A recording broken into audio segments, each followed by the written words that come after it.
Ngayon ng dalawang most wanted person ng Eastern Visayas matapos madakip ng Criminal Investigation and Detection Group sa kasong rape.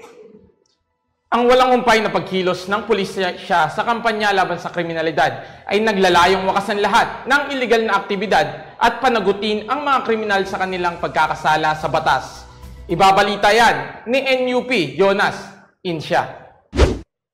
Arestado ang dalawang most wanted person ng Eastern Visayas sa isinagawang manhunt operation ng mga tauhan ng Criminal Investigation and Detection Group, katuwang ang lokal na pulisya sa probinsya ng Leyte noong Huwebes taong kasalukuyan. Sa bisa ng warrant of arrest, unang tinungo ng mga operatiba ng CIDG Eastern Samar ang pinagtataguan ni alias Jake na wanted para sa krimeng rape by sexual assault sa ganap na alas 9 ng umaga sa barangay Salog, Leyte.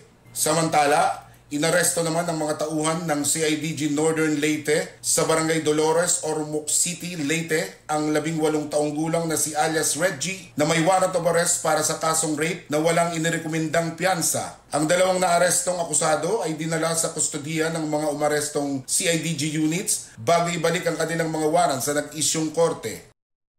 Mula sa tagapagsiyasat ng katotohanan, ako ang inyong PNN correspondent, NUP Jonas Intia, alagad ng batas, tagataguyod ng balitang pulis.